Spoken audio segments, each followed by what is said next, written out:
saved me earlier. That feels better. Okay, good evening, everyone. Can I get a motion to return to open session? So moved. Second. Mrs. Lawson? Yes. Mr. Girth? Yes. Mrs. Stone? Yes. Okay, now it's time for the Pledge of Allegiance, and to lead us tonight, we have the Guardian Angels 4th grade Girl Scout troop. So girls, take the lead. Allegiance to the flag of the United States of America and to the republic for which it stands, one nation, under God, indivisible, with liberty and justice for all. Thank you very much. Nice job. Thank you, ladies. Thank you.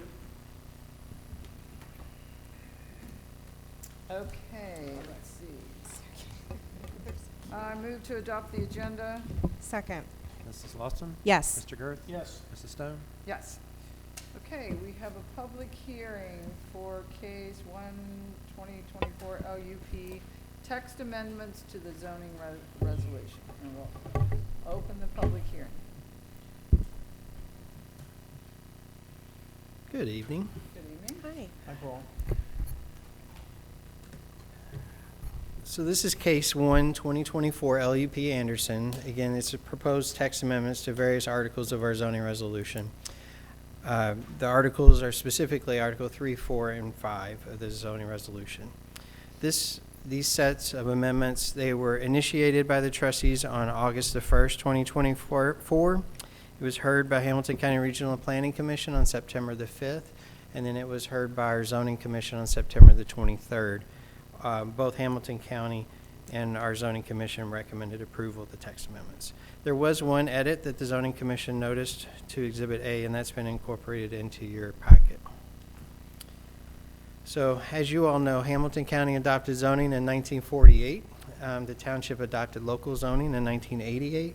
Our last major text amendments, or our last text amendments, were in 2020, which ironically dealt with medical marijuana and various other uses. Here we are 4 years later with a different type. But that's not the subject of these text amendments. So just as part of the planning process, over the years when we have various requests and various issues that come up, we reevaluate our zoning resolution to make sure that it's up to date with changing trends in zoning. We also look at county trends, other communities and our neighbors, not only in Hamilton County, but the surrounding counties and also in the state of Ohio. These text amendments were also vetted through our zoning attorney and again have gone through the public hearing process with recommendations of approval. So a quick summary of the changes, and the Exhibit A, which is in your packet, the items that are underlined are proposed and the items that are struck through are the changes in the resolution. So as far as Exhibit A, this is concerning Article 3.8 and 3.9 in the D multifamily zoning district. We are recommending correcting numbering errors, and these errors were the result of a reformatting that even dated prior to 2020, but also adding, removing the minimum of an acre for rest homes, convalescent homes, daycare centers, and similar type uses. Also adding all conditional uses that are in single-family zoning districts, having them as conditional uses in multifamily zoning districts. Exhibit B is our PUD regulations. This one in particular is modifying the text to allow for the zoning commission to have allow greater density in the E zoning district. This is something that they are already doing and has been a practice that has been approved by our zoning attorney, but we felt that language added to the zoning resolution would clarify this. It still requires a public hearing. This would be the only zoning district that a PUD would be allowed to increase density. So an example would be the Vantage Apartments right behind us. That is a PUD. It's a retail zoning district PUD. Exhibit C refers to short-term rentals.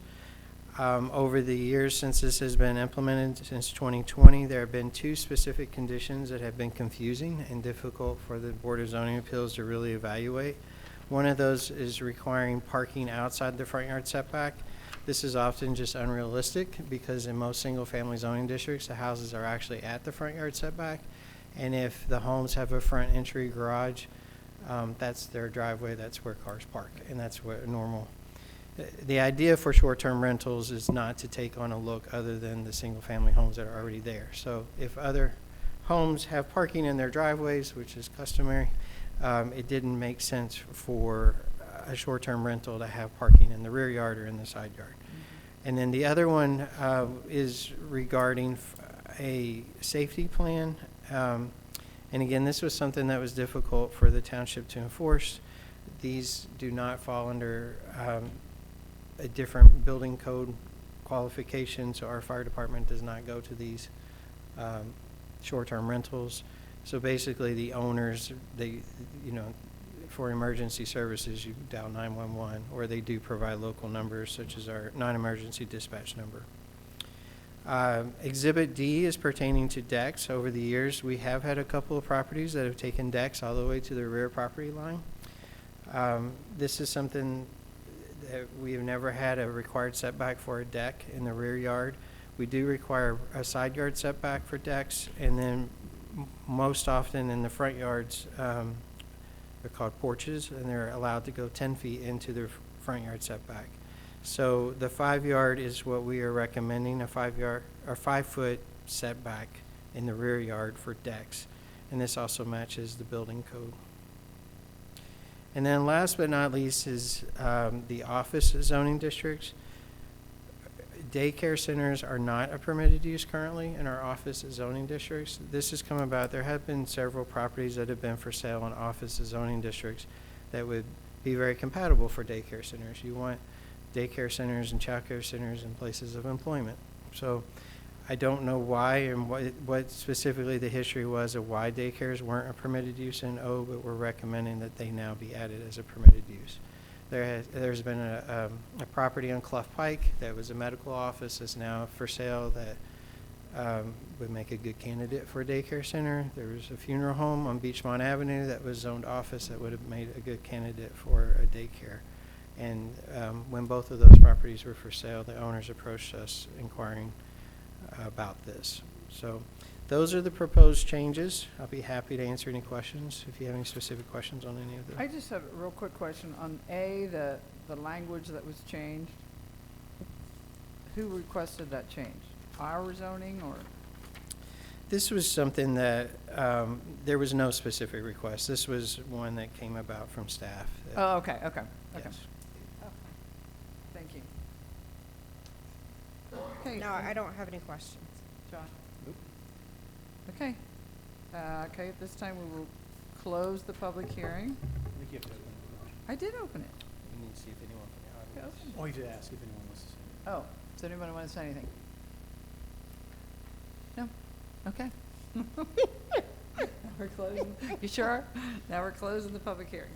Okay, the resolution. Alrighty. I move to adopt the resolution approving and adopting various text amendments to the Anderson Township zoning resolution. Second. Mrs. Lawson? Yes. Mr. Girth? Yes. Mrs. Stone? Yes. Thank you all. Thank you, Paul. Thank I know you. this took a lot of work. Thank you for That's what I was just all gonna that say. on this. Yeah, appreciate, all the changes are All these great. numbering changes are, It's time, it's a lot. it's a lot of work. Is there anything you want to say about signs before we move on from zoning? Okay. Okay, well, getting into that, public forum. Individuals who wish to address the board should state their name and address for the record, make their points as clearly and concisely as possible, and limit their comments to a maximum of 3 minutes, which may not be shared with or yielded to others. All comments shall be directed to the Board of Township Trustees. Does anyone have any comments for, anything they'd like to share? Okay. Lexi, trustee comments? I really don't have anything. I know you were joking about the signs, but really, go vote. It's the way to have your Exactly. voice heard. You know, a neighbor that needs a ride, you can go down to the BOE, so go vote. That's it. Great. Thank you. John? I'm good, thanks. I will. What's up on the screen now? If anyone is interested in serving on one of our committees, they need to send in an email or contact one of us prior to the end of the month. Is that correct, Steve? Yeah.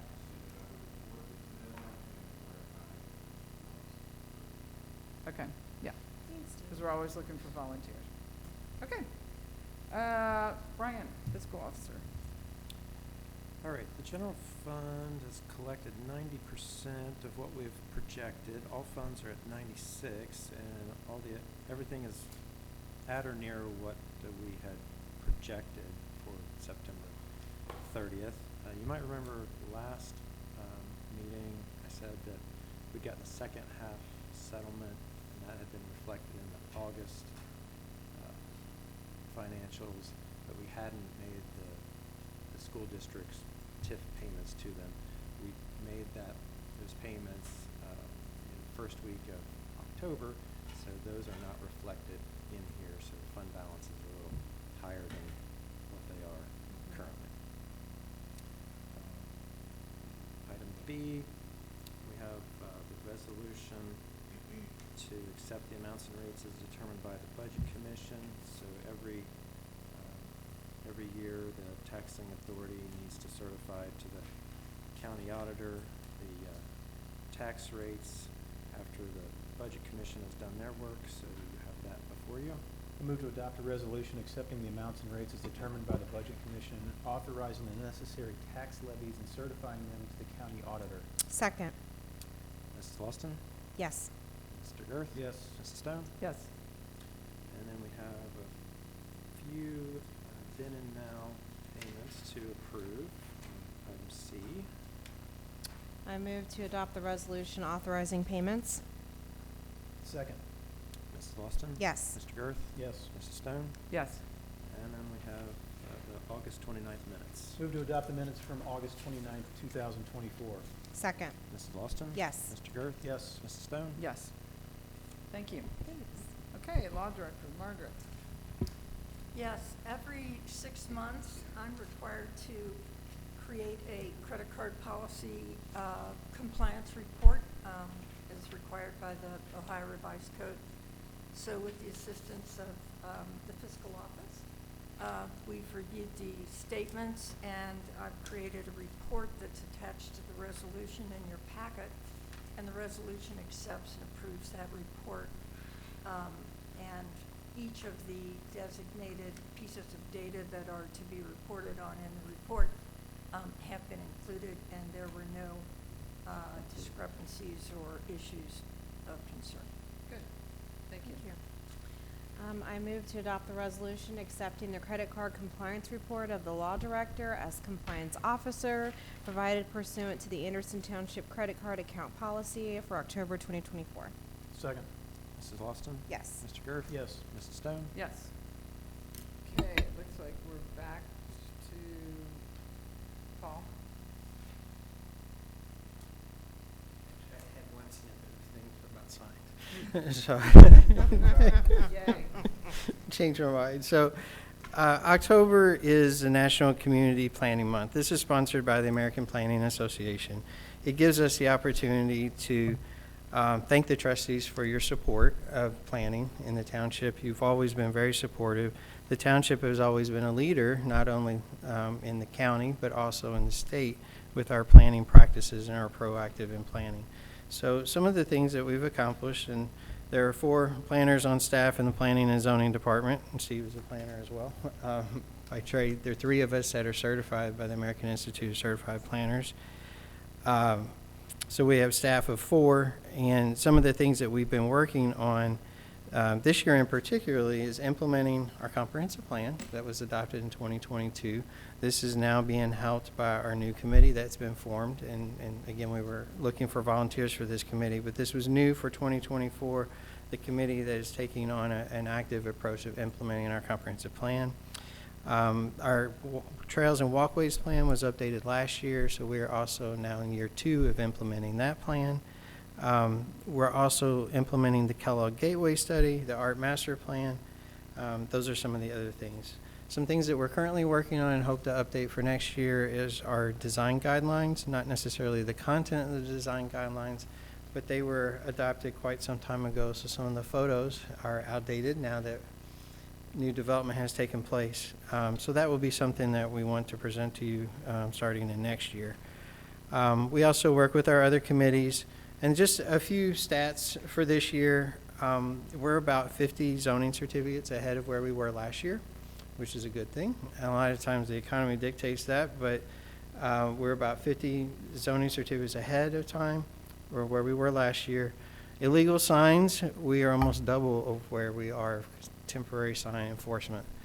And this has been a joint effort because the Sheriff's Department has also helped us in this endeavor. We found that some, and this is not even political signs, these are any temporary signs. We found that there were certain groups that were posting illegal temporary signs throughout the township. They would show up on Friday night and be there Monday morning for us. So the Sheriff's Department was very helpful in actually contacting these individuals, letting them know what the resolution, design resolution, the regulations were for temporary signs, which has helped greatly. But as you can see, that's quite a bit. Temporary signs removed, illegal temporary signs removed, 845 as compared to 580 of last year. So that was it. Again, thank you for your support for our planning endeavors. Sometimes the planning aspects aren't as noticed as much as code enforcement. So I think, planning is very important. And thank you for your support. Thank you, Paul. And planning is very important. And I love that you brought up the committees, because also planning has a big role in the tree committee too. Mm-hmm. There's a lot of hours spent there working with those residents to plan for the fall planning program and just lots of things. I think though, and not to talk about the signs again, but I do appreciate the call out there about how many signs were removed, because sometimes we do hear feedback from residents concerned about, is it fair? And I think sometimes there is this misconception. We have a huge team of people working on that. But these are all the things that our planners are working on. And so, yes, it is just for planners. And so we appreciate all that you're able to do for the township with your team. Thank you. Thank you. Thanks, Paul. Thank you all.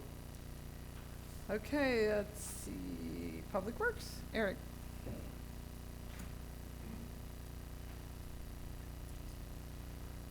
Good evening. This evening I'm presenting before the board our annual resolution declaring necessity for snow removal on streets that are not yet accepted or otherwise dedicated for the board's consideration. If a contractor, or developer, or homeowners association are not meeting their obligations to remove snow, the resolution, if adopted, would give the Public Works Department the right to plow the snow and then back charge the contractors or developers appropriately. And that is before you this evening for your consideration. Move to adopt a resolution declaring an emergency for snow removal on unaccepted roads. Second. Mrs. Lawson. Yes. Mr. Girth. Yes. Mrs. Stone. Yes. Thank you. That's all I have. Thank you. Okay, Vicki, Township Administrator. Yes, the first item we have, I'm pleased to report that the Village of Newtown has approved, Village Council has approved an agreement for the provision of fire and protection and emergency medical services with Anderson Township. That agreement is in your packet. I would ask for the board's consideration. This is an arrangement we have had with the Village of Newtown since January of 2016. And this new agreement would be for an additional 3 years. Thank you. I move to adopt the resolution approving and authorizing the execution and delivery of agreement for provision of fire protection and emergency medical services to the Village of Newtown, Ohio. Second. Mrs. Lawson. Yes. Mr. Girth. Yes. Mrs. Stone. Yes. Thank you. Mr. Severs has the next item. Nice I work do on that. have the next item, and I wish I Thank you. didn't, but earlier today, ODOT opened bids for the Clough Pike and Indo Valley pedestrian activated signal project. This involves modification of the sidewalk in that area and the crosswalk and the installation of a pedestrian activated traffic signal. Unfortunately, the bids came in a little bit higher than we had hoped. This is a project that the state estimated at about $152,000. They received 4 bids. The lowest bid was $218,000. So with that, we have the option to accept the lowest bid or request a rebid on the project. I will say that part of that gap between the 152 and the actual estimate of 218 will be paid for by residual grant that was not utilized in the estimate. In other words, we got more grant than they were applying. The net cost to the township would be additional $38,840. This is all within the original allocation, but it's more than we had projected when we bid this out. So we are coming before you for kind of your direction. I think staff's recommendation, you'll see in that last page is a proposed motion, but also the information behind there. Be it that all of those estimates were considerably higher, and there were 4 of them. This isn't one like a sole bid or 2 bids. There were 4 bids, and that's the lowest one. And be it that the grant funds, half of this will be absorbed by the grant funds, and that we have remaining funds in our TIF budget for 2024, as opposed to impacting our 25 budget. I believe staff's recommendation is to proceed with this. Again, it's not our choice and desire, but at the same time, the cost of installing this equipment is what it is. And this is a project we've been engaged with now since 2021. We're anxious to deliver this. This will be, to my knowledge, ODOT's first pedestrian-activated traffic signal system that they have, at least in District 8, if not statewide. And we actually are working on another one on Beachmont. So I think we're a leader. I think this is something that our community has been asking for repeatedly, at least from my time here. I think we've dozens and dozens of requests for some better improvements there. And I think this getting this installed as quickly as possible will hopefully avoid issues down the line. So again, not our desire, but I appreciate your consideration. Any questions you may have for us? Any questions? No. No, It seems to me the longer we wait, the well, higher the it's bid. just gonna go up. But, Yeah, yeah. Then I would move to amend Resolution 21-0520-14 to authorize up to $38,840 in additional 1994 TIF funds from the 2024 budget for the construction of the Clough and Indo Valley pedestrian hybrid beacon and sidewalk relocation project, which will utilize $159,345 in OKI-TA grant funding. Second. Mrs. Austin? Yes. Mr. Garth? Yes. Mrs. Stone? Yes. There you go. At this time, with the board's indulgence, we do have a lot of items. I would ask that the board moved to retire to executive session to consider the purchase of property for public purposes or the sale of property as permitted by Ohio Revised Code Section 121.22G2, and to confer with the law director concerning disputes that are the subject of pending or imminent court action as permitted by Ohio Revised Code Section 121.22G3, and also, to consider the appointment of a public official as permitted by ORC 121.22G1. So moved. Second. Mrs. Austin? Yes. Mr. Garth? Yes. Mrs. Stone?